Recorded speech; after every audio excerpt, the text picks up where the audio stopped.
We were warned about Osama bin Laden. You know who warned us a bunch of times? Bill It's a Cooper. it's a three-letter answer, and it's not the CIA. It's a little agency called MI6. Do we have a Tim and Kim clip coming up? I believe we do. Yeah. Yeah. It might be the first one of the Tim and Kim, though. It might not be the. Can we find a second one? Yeah, we can. I'll go back to the Kagan family real quick because Yale's involved.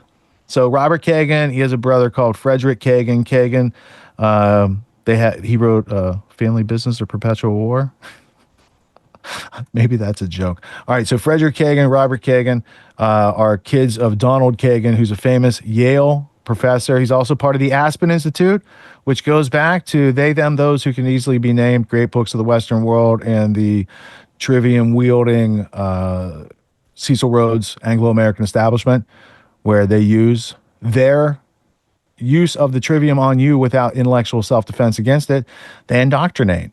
And this also was a question asked by an autonomy student earlier today.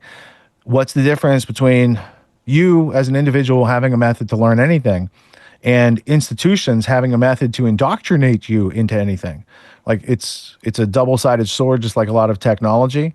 And while traditionally that classical trivium has been used by, churches, monarchs, other authorities in power to be like, this is the official history. But we never had the power to question that. We just had to obey and pledge fealty to it. But now if you're an individual and you have input, processing, output, grammar, logic, rhetoric, however you want to state it, it's a three-step process. Individual parts, how they fit together, how to use and troubleshoot the thing.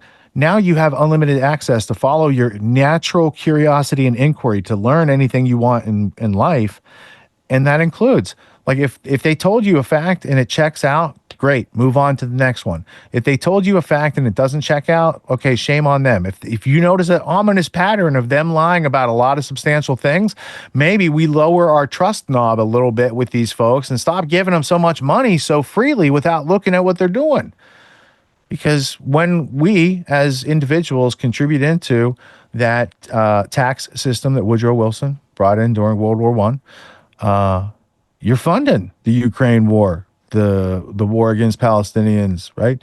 All these types of things that have been going on, and they are part of the military-industrial complex, which is like, if you're looking at it from a cult views, it's like a ritual sacrifice system that's been ongoing for over 100 years since World War I.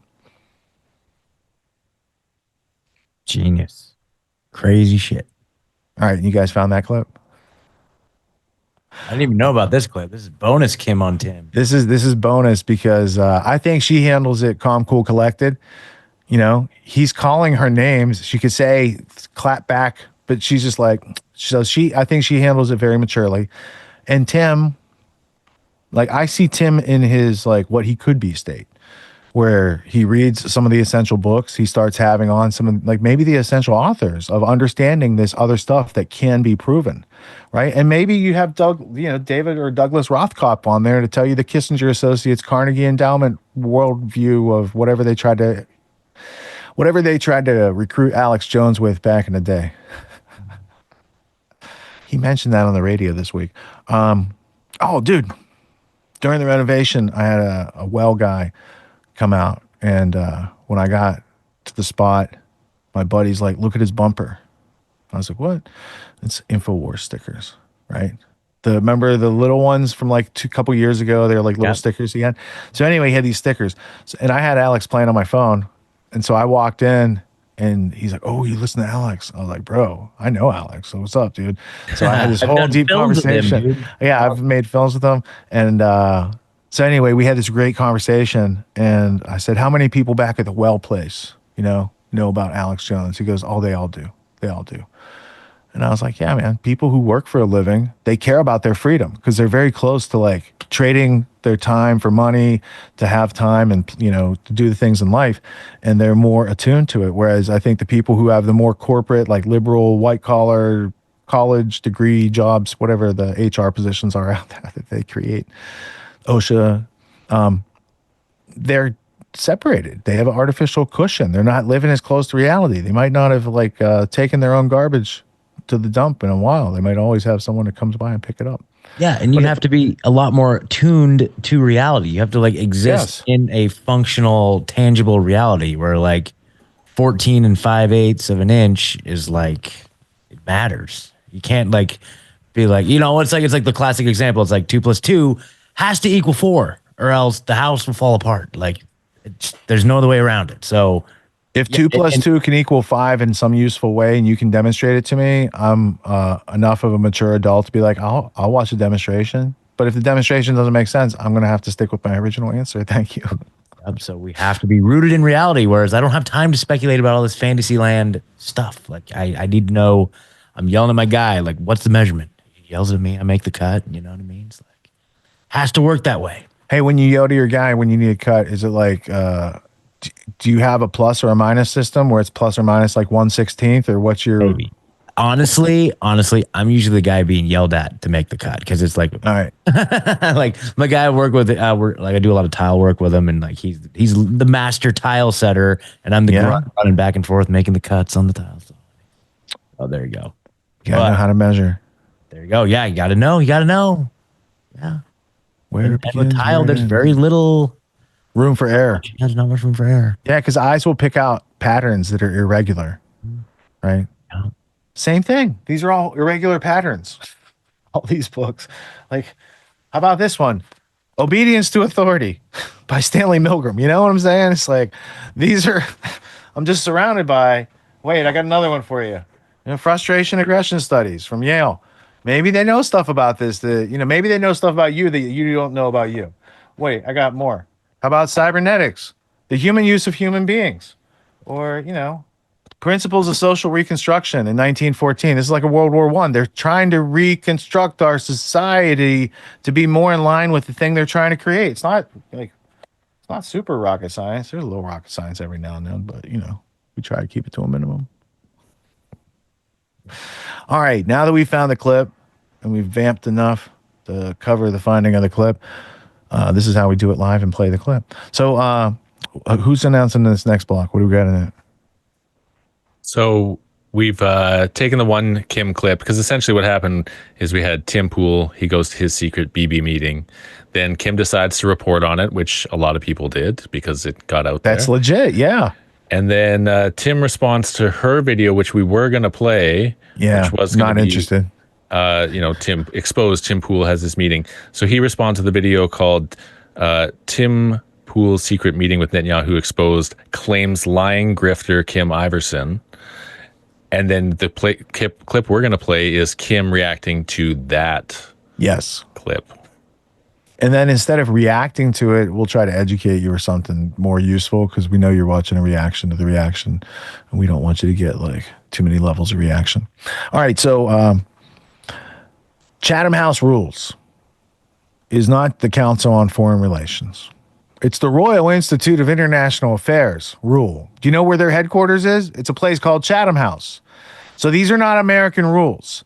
These are the Anglo-American establishment, specifically Royal Institute of International Affairs, funded by the Rockefeller family, as well as, British families over there. But just the fact that the Rockefellers are funding the thing that has the Chatham House rules should tell you a lot about the internationalism that his family practices. They don't discriminate across borders because they're going to erase all the borders and make the whole world theirs. And that's in front of Rockefeller's building. It's Atlas with the world on his shoulders. And that's Rockefeller. So anyway, this is going to be interesting at a number of different levels. I'm going to take a few notes, and then I could promise that probably the Dave versus Douglas is even more interesting. But I don't like people calling each other names. I don't think that's good for the freedom movement, and I think it's unnecessary. And if Tim really had a bone to pick with Kim, he could have done it in a more, constructive way. Yeah, smooth, eloquent, any number of things that could be put in there. But that might lead credence to your idea that maybe this is a manufactured conflict. Maybe BB's like, hey, we got to get Kim on board. Why don't we manufacture this back and forth? You peer both get higher pressure numbers. is very powerful. Because they want to get the attention off of Ben Shapiro's horrible JFK take. And so in this next media block, we've got Lee Camp. Kim could just prove that she's not a grifter by taking money from Israel. the best solution, but openly, like show taking the briefcase. Okay, hey guys, it's all good now. Transparent. Like if we call her a grifter, maybe she'll come to our side. Okay, all right. From the people who invented how to win friends and influence people. Exactly. At the end of a gun. All right, so let's go to Tim versus Kim. Let's check it out. We all know he's brilliant. In fact, I call him Ben Shap Hero because he is a hero, which if you're not careful sounds like Ben Shat Hero. And in a way, that's true as well. He's the hero of bullshit. Ben, tell us about Trump's plan for Gaza. All of the conventional wisdom, all of the State Department approved conventional wisdom for decades has led to full-scale disaster in the Middle East. It has led to an intractable, multi-decade problem of a radicalized Palestinian population that supports terrorism rather than any regime that would actually allow for peace, prosperity, and the building of a livable life. Yes! Thank you for finally saying it. Palestinians are radicals for all of that living there they've been doing. Well, to no real surprise, Tim Pool clapped back at the segment I did yesterday where I criticized him having a secret Chatham House rules meeting with Netanyahu and other Israeli senior officials. I want to play for you a little bit of the video that he did. He put out numerous tweets. In fact, here was one of the longest tweets that he put out, plus subsequent tweets after this one. In fact, he called me a lot of names. So in this tweet right here, he says, this is a grift. Kim is framing everything as inherently wrong. He says, Kim is twisting everything to fit a boogeyman narrative. Several of the people there posted photos before and during the event, yet she says no one else admitted to the meeting. She also said Chatham House rules is not for journalists, which is 100% about journalists. Who else is going to attribute quotes to someone in a publication? He then went on to say, I'm sure she'll be shocked to discover that I met in private with Trump, members of Congress, CEOs, in fact, even former Soviet generals, gang leaders, revolutionaries, all secretly, apparently, and in private. He then did a 42-minute video. So he's on a tear with this. So he has responded. He's not only tweeted this, he's also tweeted other things like this one here, calling me the name at the bottom there. Imagine if you did like a single Google search for the pronunciation. He makes fun of yesterday I was saying Chatham House rules. Apparently it's Chatham. Sorry, I'm not part of the DC swamp. And I also am from the West Coast, not the East Coast. So this is a totally unfamiliar word to me. He'll say, well, that's because you're not a real journalist. That's why you don't know this word. Well, or how about real journalists don't agree to Chatham House rules? In fact, only journalists that show up to meetings like the Bilderberg Group agree to this type of stuff. It's sinister. It's propagandizing. It's meant for elites. And, most people don't do it or know about it. So that's fine. I don't care. Came across this video, and this was from last November. And this is a Israeli general. And he's talking about how Israel is in the process of collapse. So it's just a very short clip. He's not speaking in English, so I'll read what he says. He says, look, when you evaluate the success of the war, you have to check if it achieved its goals. Until now, we haven't achieved a single goal. We haven't freed the hostages, which was a war goal. We haven't returned the displaced people to their homes, which was a goal of this war. Meanwhile, several major new problems have arisen, and we are going to fail with them too. The way we're conducting the war, Israel's economy is collapsing throughout the year. And if we continue, it will come to a total collapse. We are losing our society. This is a terrible phenomenon. Almost a civil war, right, left, religious, others, so that within our own home, we are exploding. We've lost the world, economic boycotts, arms, embargoes from some of our closest friends. There will also be an ICC ruling. It's conclusive, which will be disastrous. Today, we have a critical problem with the reserves and even conscripted soldiers who are already voting with their feet after getting endless call-up notices to replace them. Those not showing up of percents, both in the regular. No one is talking about this. So when you look at the entire equation, we are in a process of collapse. We were warned about Osama bin Laden. You know who warned us a bunch of times? Bill Cooper. It's a three-letter answer, and it's not the CIA. It's a little agency called MI6. And if I go to this book, it's an excellent book. There's 2 timeline books. This one's the Paul Thompson book. If we were to go through warning signs, that's chapter 1. And let's see. Okay, hold on. There's a lot of them, so pardon my French while I get it lined up here. All right, here we go. Warning signs, chapter 1. Let's see. You know, it negates July 4th, 1979. Carter signs the executive order bringing Operation Cyclone. That's when they started training Mujahideen and work with bin Laden. Early 1990s, so it goes through the timeline. And then you get up to right before 9/11. So back at that time in the 90s, bin Laden had a base in London in 1996 from Secret Affairs, Mark Curtis. That's the reference for that. Khobar Towers, Toby Wong, Reservoir Dogs fans get that one. All right. British intelligence warns Al-Qaeda plans to use aircraft, possibly as flying bombs. 1999. Let me zoom in. There you go. You see that? 1999. FBI learns of terrorist plans to send students to U.S. for aviation training. FBI investigates flight school, attempted flight simulator. There's another MI6 warning. Would-be hijacker tells FBI about plot to fly plane into U.S. building. There's that one. That's not necessarily MI6, but it's interesting since we're going through.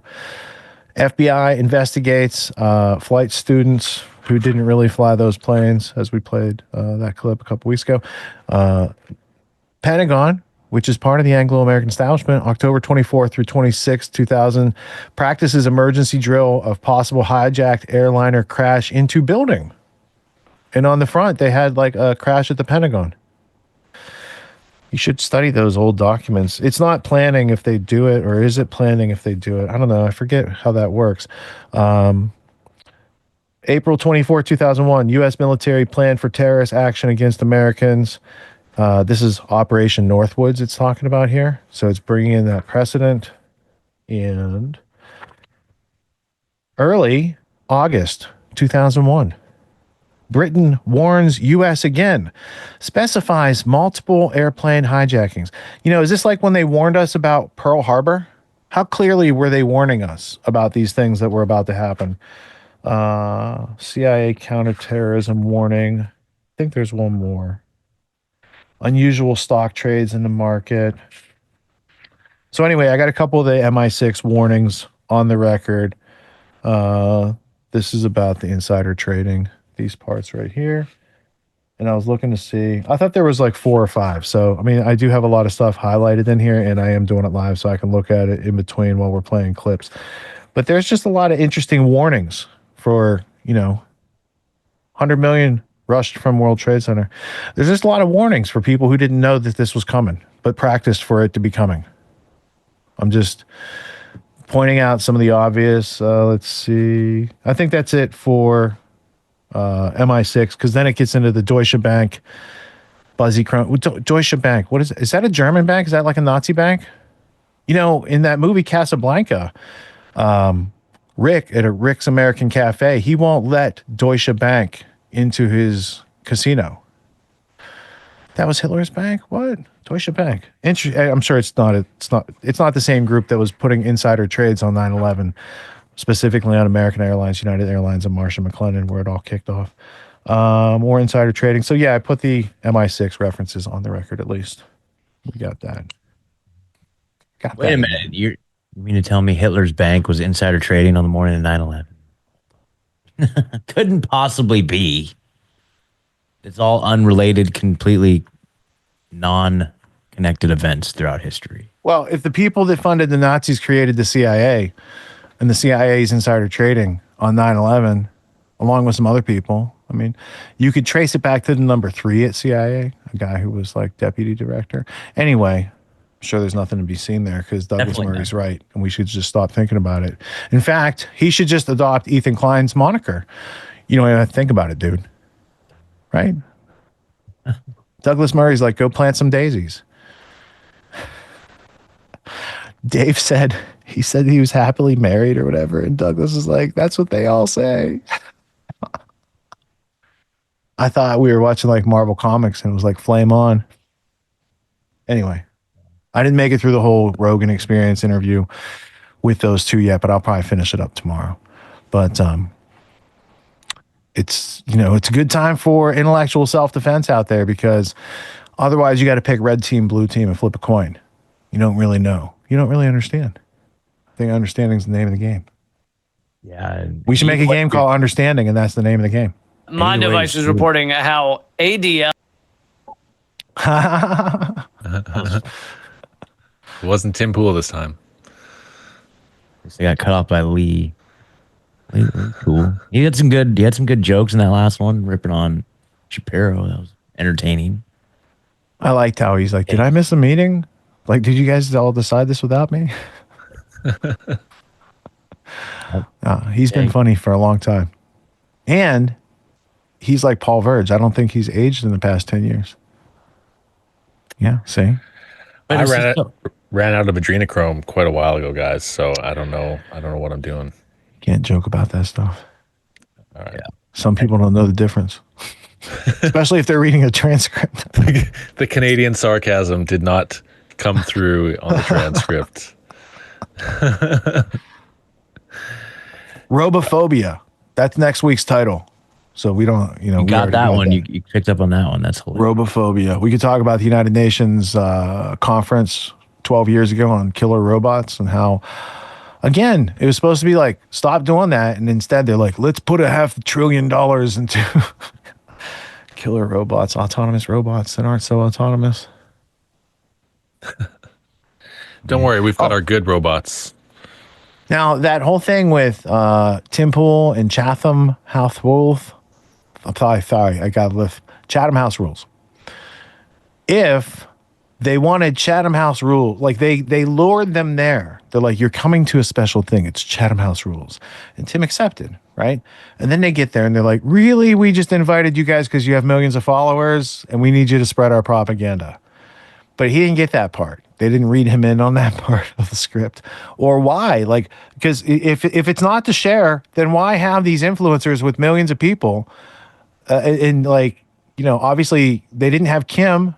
They had Tim, right? Because Kim might have some pushback. She's read in on the situation. He's not. He just goes with whatever the strongest public narrative is, and he likes Dave Smith. So he's like, oh, Dave Smith's good. But then he agrees with the things that Douglas Murray's saying, basically, as far as foreign policy and United States support of Israel. And anyone who questions it must be some leftist crackpot trying to grift. Well, dude, if you're talking out there and you don't do your homework, maybe that's the grift. So that's all I have to say about that.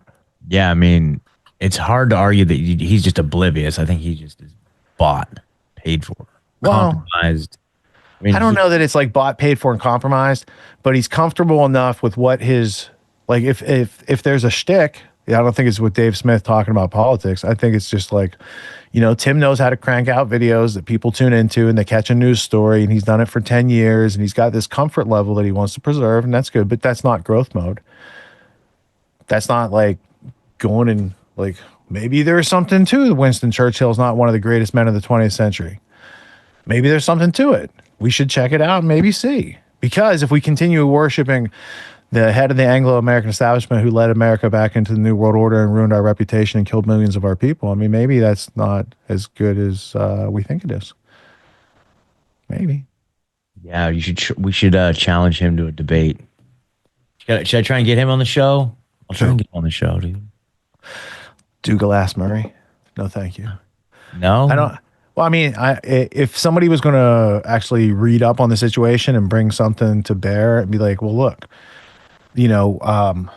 Colonel House and Lord Grey really didn't conspire with the King of England to put the Lusitania down, to put the Lusitania in front of the Wolfpack submarines that the Germans had, that Room 40, where Churchill worked before he was prime minister. This is during World War I.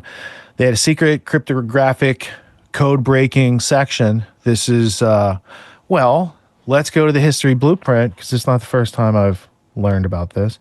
We'll just type in room because there's not too many rooms in here. Room 40. Here we go. Now, there are books on this, but this is, here's the Churchill Memorandum creating Room 40. Site can't be reached. What do?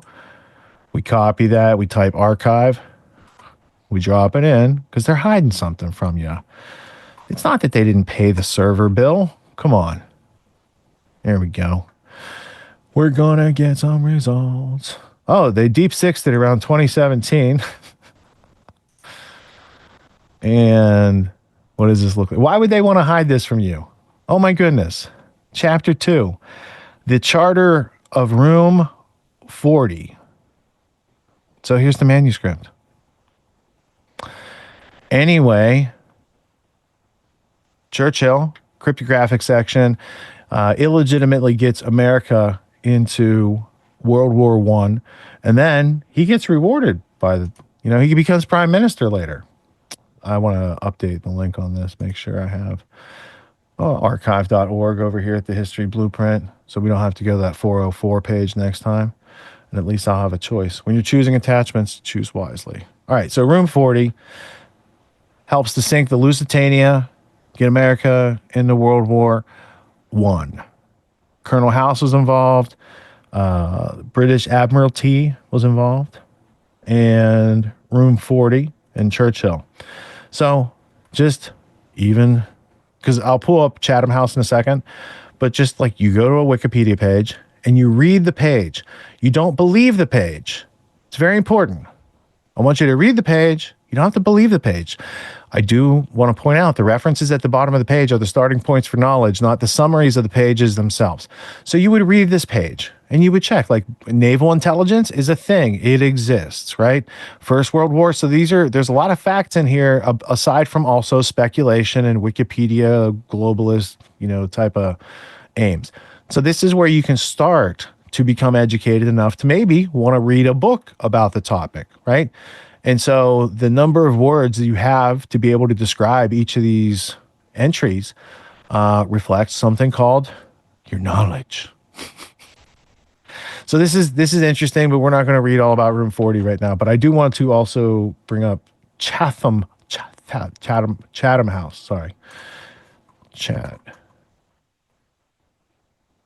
House rule. Oh, I have that too over here. Let's go here and let's go to Chatham House rule. Right? Oh, they do use it at the Bilderberg conference. Huh. Isn't that a conference like Tim used to cover with Luke Radowski back in the day? That's interesting.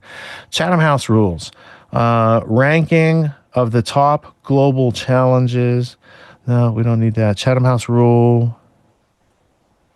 We can go because you know where these websites go, right?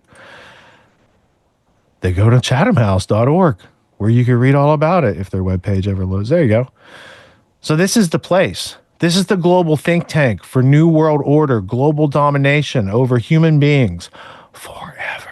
And they're going to use technology, robots, and cybernetics, and a whole bunch of other nasty stuff. And so here's the rule. Meetings do not have to take place at Chatham House, meaning you don't have to go to Britain to enjoy the tyranny. They'll bring it to you. Any group of individuals or in any sector can use the rule. So you can use the rule. You can play along. You can play globalist at home, basically. So if we go back to the history blueprint and we go back to the Chatham House rule, we have something called the Royal Institute of International Affairs, aka Chatham House.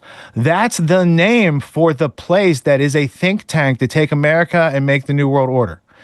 And it was created by Lionel Curtis, who did nothing interesting that we should know about whatsoever. He should be a stranger to us, and we should remain enslaved to the plan that he helped to pioneer, based on the last will and testament of Cecil Rhodes in 1902. So again, these things are knowable, they are reachable, there are artifacts, they have multiple points of confirmation and legitimacy.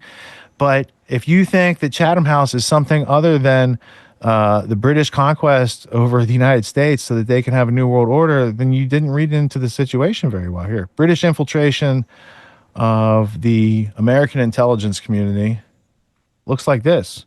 And if you get into the ideas here, you've got Royal Institute for International Affairs right here. And this is Chatham House. So again, it's done nothing that you should know about for 20th century history. This is the ruling, group. Here's a Chatham House Prize, which was won by the Bill and Melinda Gates Foundation and Hillary Rodham Clinton. Right here, she receives the Chatham House Award at C-SPAN, and then DC Leaks had exposed. There you go. That's Chatham House rules, bro. You're with the Clintons. Are you scared of the body count, bro? They don't hit dudes with beanies. Don't worry about it. But, oh, wait. That's Eleanor Roosevelt. Let's not play that. Might have to. So are you saying that Cecil Rhodes' last will and testament then led to the creation of this Royal Institute of International Affairs, which then led to the creation using these Chatham House rules, and I mispronounced it on purpose, where they then created these think tanks that would then sort of secretly mobilize to incorporate different kinds of people to make world affairs move on their timetable, and that thing's been so successful it's been in place for 100 years? Yes. Yes. All right. That's pretty much it. And I was looking I have a history of the Pilgrim Society, and I can't lay eyes on it right at the second. But the gist is, in like 1890s, Sir Arthur Conan Doyle, who wrote Sherlock Holmes, he said at one of these Pilgrim Club meetings that they should get America back into the empire. So he said it even before Cecil Rhodes, but Conan Doyle didn't have Rothschild money and the last will and testament to bring the Freemasons, the British Empire, and British Israelism all together. So, Rhodes one-upped them, maybe. So in the and way that... Also, the irregulars about the British spy unit that infiltrated America during World War II and assassinated American citizens, they were not pro-British. They're called the irregulars because of Conan Doyle. Like they even had they play into the address of the irregulars and, all these sorts of things. So there's a heavy congruence between British security coordination in America prior to America getting into World War II and what Conan Doyle had kind of painted out 50 plus years before. So it's not just Cecil Rhodes. There's a bunch of people who had that opinion. So this is an excellent book, by the way. Yeah, I was just listening to another podcast on Roald Dahl this last week, and he was very prolific. Yeah, military intelligence, an inventor, like all kinds of crazy stuff. Well, that book's about David Ogilvy from Ogilvy Advertising. He was a British spy. Ian Fleming, who wrote Chitty Chitty Bang Bang, kids book, also kids movie. Roald Dahl, who wrote Charlie and the Chocolate Factory, also kids book and a movie.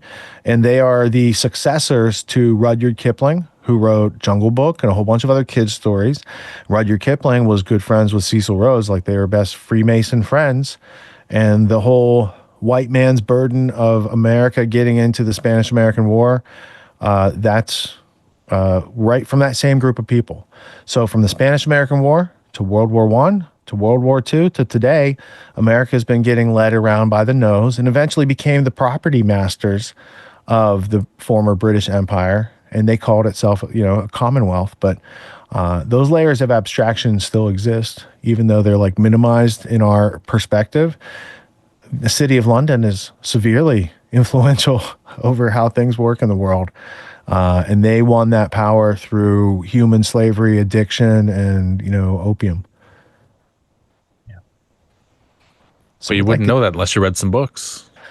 That Douglas Murray would never read. Because they're not made by experts. I don't know what accent that was. That wasn't good at all. That it almost seems like Great Britain and its movers and shakers are just kind of jealous of America. And they're like, we want you back, like a jealous ex-girlfriend. Kind of like how Douglas Murray seemed jealous of Dave Smith's ability to articulate his points and not use fallacies. And he's like, I'm jealous. Therefore, I'm going to take it out on you.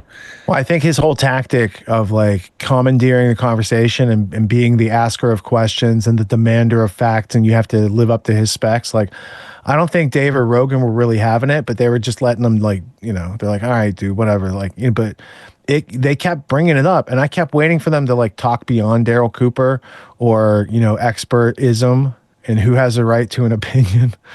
So I haven't gotten that far yet, but I just thought Douglas Murray's positions were weak, and that his moves are kind of played out.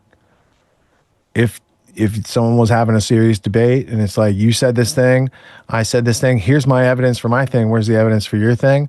And we play evidence versus evidence. Or even maybe just it'd be a good game show where you bet for money. Twice a year, I teach a course called Autonomy. It's a 12-week course. It teaches leadership, entrepreneur skills, executive skills, all these types of things that I saw were taken out of our education system in order to make the schooling or indoctrination system that we've all probably went through. And it has served us well enough to be interchangeable cogs in the machine of the globalists. But if we want a homestead, if we want write our own ticket, work from home job, work from anywhere type of situation, they're not exactly handing those out at the end of college. They give you a piece of paper and they're like, good luck.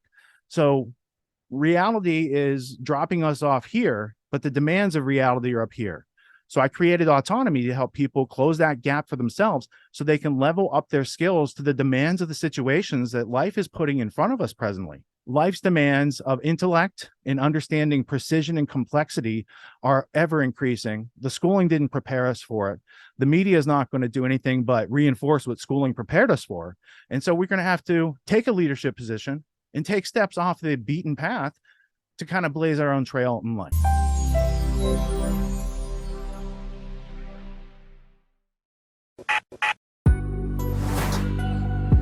What makes the Grand Theft World podcast unique, invigorating, exciting, and informative? Most other podcasts out there are either doing straight up interviews or they're just covering the daily news. They're covering current events from the day they happened. And that is effective. It's useful. It's a great starting point. And then sometimes these current events change during the week past the first story. So we like to give it a little time. You have to wait till some of the dust settles on these stories in order to give them accurate coverage. And the other thing that's really missing in the media landscape is covering the articles that are coming out every day. That's great. That's necessary. But who's bringing in contextual history so that you can understand what has been going on for decades and decades to lead up to the machinations and actions that we see unfolding today? So what we do here on the podcast is we cover current events. Many of these things are censored, but we wait about a week. As a forensic historian, I focused mainly through my career on the history of globalism and collectivism and things that they call maybe the New World Order. There's a lot of facts to these sort of circumstances, groups, events, activities, working groups that they've had over time. So for Grand Theft World listeners, we not only break down the current events, most of which that are censored during the week, we provide you with contextual history, we give you the source notes, the references, we do deep dives, and this really empowers you with an understanding of context and history so that you can make more informed decisions in your life. There's also a community, a membership where you guys can actually ask questions and we can get into the show and we can share evidence. And there's a town hall weekly for Grand Theft World for those who listen to it and are interested in covering the stories that we don't get to during a 6-hour show. Listening to it an hour a day, you could easily consume the week's news, but you're going to have substance and meaning and context and understanding. And with that, you can make higher quality decisions in your life. So if you're interested in more quality in your life, go to grandtheftworld.com, click podcast at the top, and we'll see you there. Thank you. These allegations are false. This isn't Grand Theft Auto, folks. This isn't a video game. What are the most surprising things that you discovered once you started pulling on that thread? Who he was connected to, what institutions he was influential over, what events he participated in? Come on, man. What are we talking about? Come on, man. No. You don't have to think about it, dude. I got this quote because you said you didn't know much about Klaus Schwab. I made it my job to, as soon as this happened, I'm like, okay, this guy's their front man. Let me learn about the official history of the World Economic Forum. I got their 40-year history. I got every book that Klaus Schwab has written or ghostwritten. I went through those books. This is one of the most interesting passages. Come on, man. Come on.